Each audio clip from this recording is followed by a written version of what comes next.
Good morning, everybody. Welcome to the second session of our live Ask Me Anything. I don't know, what are we calling these? A session series of helpful conversations. The whole idea behind this was that we have a whole bunch of experience on our team in cybersecurity and risk management, and we wanted to be able to take the things that we've experienced in the past and the things that we continue to learn from our customers and partners and bring that information forward so that we can be helpful. So this is the second one, and we start out each one with a blog post on a topic. If you go to securitygate.io/blog, you can see the blog post there and read over the content that we'll be covering. The topic today is the top 3 mistakes that we see being made in business impact analyses, and how to avoid those mistakes.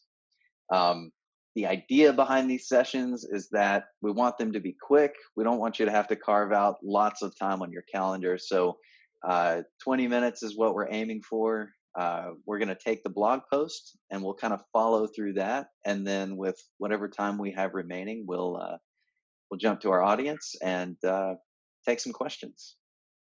So first off, let's do some introductions for just a moment. My name is Matt Wilbanks. I'm Chief Marketing Officer here at SecurityGate, but the 2 people that you really want to hear from are Brent and Mick. Brent, you want to introduce yourselves?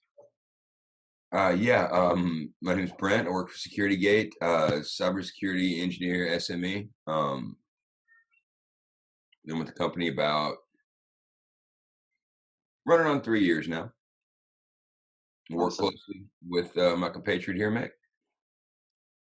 Going. I'm Mick Vaughn. I work with SecurityGate. I just celebrated a 1-year anniversary, so I was excited. Things are still new, but we've had experience. Brent and I, and one of the co-founders, in a previous cybersecurity incarnation, if you will, worked together and got to experience cybersecurity awareness on a global scale. So yeah, we have seen a lot of interesting things. Awesome, guys. Well, happy to be doing this again with you. The first one of these that we did was pretty fun. Looking forward to going through this one and getting to the next ones. So why don't we just go ahead and jump in? So the topic that we're covering, as I mentioned before, is the top 3 mistakes that we see people making when they're going through a business impact analysis. So let's start at the very top, at the high level, and just define business impact analysis. What is that? Brent, you want to? Yeah, sure. I'll take this. You want to? Business impact analysis. It's basically the idea you want to do is take anything that could happen to your company and how much it will affect your company if it happens. So you look at 2 things there. You look at the likelihood of the occurrence and you look at the severity of the occurrence. And those together let you calculate where it lies on your risk matrix, which is that you utilize a threat risk matrix for these. Basically, the best way to do it is to start brainstorming, get people from all the different departments that would be affected, have them say what their issues could be, write it all down, and then go through and associate a likelihood to each event and a severity to it. Chart that on a graph, and then you'll get your level of risk for different occurrences, the different impacts to your business. So if a company is thinking about going through this type of an exercise, what should what should a goal be for this exercise? Why would they go through the exercise? What are they trying to get out of it? So what they're trying to figure out is, what do we need to proceed in the event of a disaster? This also folds into disaster recovery as well. So you're asking questions about preparedness. What types of things do we need to do? What protocols need to be in place? Who needs to hold a set of backup keys? Just practical things. So you document these things, and you prioritize them, as Brent indicated. You figure out what what happens next? This is how do we open the doors if some catastrophe befalls us? That's really what you're trying to get at. So a pretty important process to go through when you're determining cybersecurity strategy. How do you handle all Absolutely. these different types of risks? Absolutely. So one of the things that we discussed, and when we were putting together the blog post on the topic, was the top three mistakes that we see being made, and the one that jumped out from you guys immediately, really without hesitation, was about honesty in the session. And we explain in the blog post that we're not talking about somebody trying to deceive somebody else. You know, they're not lying about something to try to cause harm. This is more about they're just not telling the complete truth when they're talking about something that needs to be done. Can you talk Everyone about wants that a to, little bit? they want to represent themselves in the best light. And you find that happens a lot when you're doing assessment. When someone says, "Hey, do we have this in place or that in place?" The first response, the knee jerk reaction, yeah, we do this and we do it really, really well. When you start to actually look at the process and you find it not really as good as we thought, and in fact, there's some things that are broken. Well, people do tend to represent the assessment in the best light, and that will hurt you faster than anything because if you don't have present knowledge of where you are, situational awareness of where you are and where you're headed, um, it can present a problem. It's going to flash up blind spots basically in your organization. Yeah, I mean, it is a problem in the assessment level too. But like concrete example, just the idea, like people are sitting in there, you've got all the upper management in there. Someone asks you about your department. The temptation is going to be to downplay the risk to you. So you don't worry about me, don't worry about us. I got it. That's where it really creeps in the most in the BIA. How do you avoid this? How do you start one of these processes with everyone feeling like they can be fully transparent and honest? You say it How do you do that? as often as possible. And even then, it's not always going to take. And just fully expect that it's going to take a while. Even if it does end up working, everybody's completely honest. It's not going to start at the beginning of the meeting. You'll get more interesting stuff in the last 5 minutes than you got in the first 15, for sure. So almost a process of kind of warming up before you get to the real truth of here's what things look like. Yeah, there's a lot of that. So the collaboration is important, and one of the things that we found out that you really have to move to communicate and to collaborate. You have to make that known. You have to reiterate it. And one of the things that we came up with that we noticed going from rig to rig is the campfire stories. When you start the campfire stories in the mess hall or wherever, um, and you start to collaborate and you show interest in what they're doing and you realize really quickly that people tend to they tend to loosen up and to be more free and to actually bring problems to the forefront. They'll say, "Well, here's a suggestion. What do you think of this?" And one of the big things with us was the USB um, ports. They wanted to tell us every campfire story ever imagined about those USB ports. And when you share that type thing, you find out that collaboration is really what'll loosen people up and probably, you'll get more true statements after that process. So campfire stories, you mean having more frequent informal conversations about this rather than Absolutely. everybody's in a boardroom, document exactly what you see, your name is A- tied to it. You need both. Absolutely. Lunch You and learns work. It just, it, I don't know, setting people at ease, making them comfortable, feel comfortable. They open up and you get better, better information, better data. Makes sense. So along those lines of discovering information, one of the other mistakes that we called out was about not documenting goals. So going through and having all of these conversations, but and you may have a conversation about what the goal for this business impact analysis is, but if that goal isn't documented, that can ultimately cause problems later on. Why, Yes. why is that? Why, if we don't document those goals, why does that cause a problem later? Well, you don't know what you're evaluating against. So at a certain point, once you've got your threat risk matrix done, and you've got all these different impacts to your business measured, then you have to decide your risk tolerance. And one of the tools that you need to do that is, what are your ultimate goals? I mean, what do you need to achieve? How do you need to achieve it? Things like that. That helps you decide where you're going to set that level. There's going to be a certain level of risk you just don't deal with, or at the lower end of the tier. And where you set that, that's one of the factors that goes into it, is your goals. Seems like such a simple thing that at the beginning of one of these processes to write down, these are the goals, this is what we're looking to get out of it. But it's something that we see skipped often.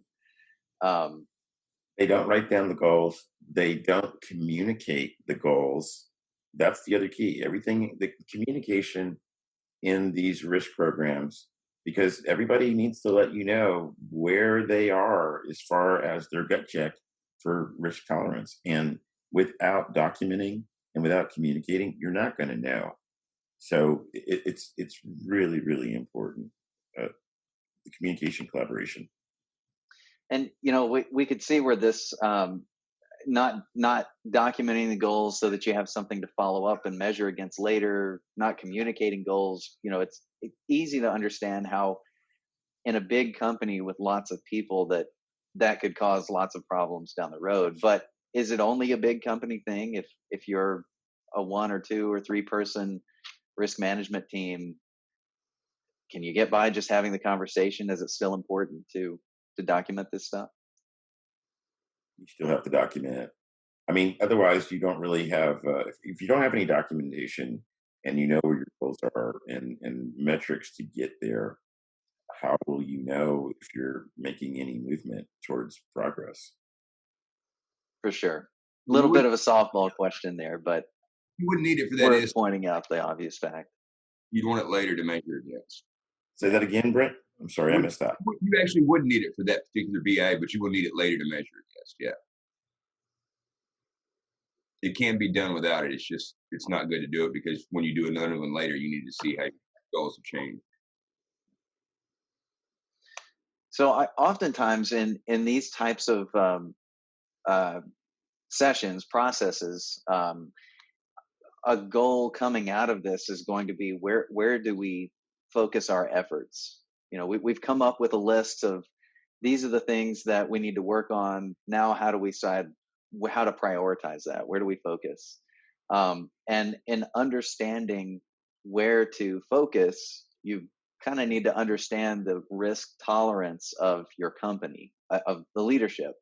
There, like Brent mentioned before, there are going to be things that come out of the process, a long list of things maybe that come out of the process. You may not have the budget to touch all but two of them. You may not, some of the things that come up may be important, but they may not be a priority at the time because of whatever goals. So if we're that, one of the mistakes that we said around this was that the teams don't have a conversation often enough about discussing risk tolerance so that you can prioritize off of it. What is that discussion like? How do you determine what the risk tolerance for the organization should be? Well, I mean, it's like you said, there's a bunch of different factors that go into it. You've got obviously budgetary constraints are a huge one. Your goals, the goals that you have for the company, those are a big factor in too. But it's ultimately it's going to be it's not really objective. It's not. Somebody at the top is going to have to make a subjective decision based on all the factors of where you're going to cut off dealing, what level you're going to cut off dealing with the risk. You factor in as much information as you can, but I mean, ultimately, that's why CEOs of very large companies paid so much. That's really what they're the best at, is that aspect right there, and they're the ones that ultimately make that decision. You want to get as much input from as many sectors as you can, factor in as much stuff as you can, but ultimately, yeah, somebody's going to have to make a decision on it. So it's really a kind of a series of conversations of, right now at the top of the company, here are the top goals, and those then work down into priorities in the different departments, and understanding with those different um, leaders or segment groups, um, there is a risk or a list of risks that are under your purview, but this area is the priority, this area is not, so we're going to focus on this area. Having those conversations is how you understand what the risk tolerance level of the company would be. Is that a fair statement? That is fair. That is very fair. So you have those conversations, and then you come back to your group that's running the business impact analysis, and all of you together have the conversation about, well, here are the company priorities, and here's how um, our priorities then line up against that, and now we know that we're going to focus on these controls and updating these systems, um, versus something else. That is kind of that conversation about risk tolerance. Yeah. I guess what I'm getting at is that there's no risk tolerance formula, so to speak. It's not a plug in these four metrics and the answer is, your Yeah, risk tolerance is +4 or whatever. I don't think there's a risk tolerance for it. There's stuff out there for that, but I would. It's not. When it comes down to it, they're just trying to put basic symbols to what's still going to be a subjective judgment. Yeah, Yeah. because it's gonna be based on, I mean, think about it. Right, your level of risk tolerance is probably different from mine, and I can't really inform that for you by any amount of Yeah, it's a gut. It's to say at the heart. I mean, you use the goals and stuff to temper it, but eventually, yeah, you're going to go with your gut at a certain point of it. yeah, So that's one of the reasons having more experience in the room is better always. That's why you need that boardroom sit down with everybody in there. And the more experience you've got, the better, the more guts you have to hone in on. right. Awesome, guys. Well, we are coming up on our 20 minutes here, so um, thanks for going through that conversation. Want to open it up to anybody that is anybody that's watching or here in the this Zoom meeting with us. If you have questions, now's your chance. Feel free to take yourself off of mute or post the questions in the chat. And if we don't get to them here, we'll certainly follow up answering them. But this time is yours. Moving from here. Yeah, hi, this is Nabil. A quick question. You talked about obviously honesty, goals, documentation. There is an expectation that the people who you've entrusted how do I put this? The documentation, the processes, the risks for each separate business unit or separate division or separate function, they would know best. Obviously, they're the specialists, and you will obviously collect that information into a master document. I found, and over a number of years, that's actually a very big assumption. They themselves sometimes don't know. How do you get around that? Because we've had this problem where, this division, accounting have done this, but actually that's not correct. Have you experienced that, and how do you get around that? I have not experienced that so much in the BIA aspect. Now, for the risk assessment act, when you do actual risk assessments, I have definitely noticed that, and it's really hard to get away from doing a site inspection. I mean, at its core, you really need that a lot of the time. I just really haven't run into that much from the BIA aspect. People pretty much tend to know what the major risk would be. I mean, you're going into this knowing what the risks are probably going to be for those business sectors. Honestly, you're just wanting them to articulate, and there could be some different stuff. But you do a couple of these for different kinds of companies, and you kind of know what the risks are going to be for that specific business unit anyway. Especially if you've got any idea of the architecture. I mean, you're going to want to do an assessment. You're already going to have a good idea, but you need the people in there in case there's something you forgot or something you missed. But I mean, often, I've just, in the BIA at least, they seem to be also on the same page with what the major risk would be. I haven't really run into that. Have you, Mick? I haven't. I was kind of searching my mind. I haven't, not in the BIA at all. Yeah, I think maybe, when you drill down, of course, BIA is very, very high level. What are the risks, revenue loss or et cetera, or we can't work. It's when you drill down, sorry, I should have clarified, when you're drilling down to actually do that, the documentation, the process, the goals, that's where you sometimes managers say, yeah, there's a risk. We're going to lose revenue. Okay. Oh, which systems do we need to bring back up immediately? And when you drill down, sometimes that information doesn't actually feed back. What the top level are saying and what is actually happening is completely different. So like disaster recovery plans, yeah, those are always, that's why testing is so critical for those. I mean, yeah, you can set those up and get get sworn testimony from everybody. That's exactly how it works. But until you test it, you never know. So it seems to me too, though, that when you do get down into the weeds of documentation, that's really where, as long as the conversations don't break down and there's still communication, usually you can iron out those difficulties at that point. I mean, Yeah. something has to happen, because you just don't reach an impasse and then no one goes anywhere. Yeah, things were. That's when you really find out the documentation wasn't as good as you might have thought it had been earlier, and so you might go back through another pass. Okay, let's fix this. Let's fix this process because it's obviously broken.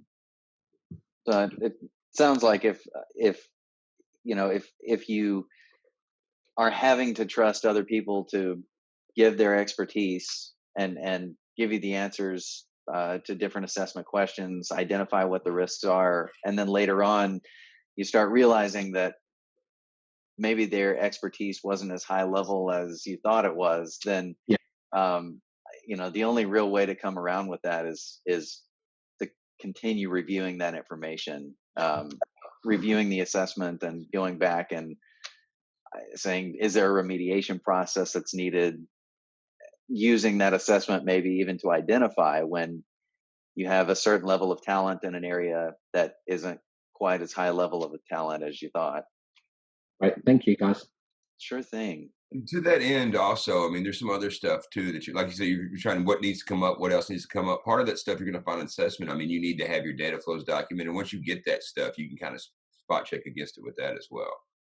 As long as you don't have to be there, as long as you get enough artifacts. All right. Well, we'll go ahead and cap it here. We're at 24 minutes past our start, so we want to keep these short. Guys, thanks for joining us today. Everyone who's watching, thanks for attending. Nabil, thank you for the question. We're looking forward to doing more of these. We'll stay in contact on the next one, and until then, y'all have a great day, and we'll see you next time. Thank you very much. Right.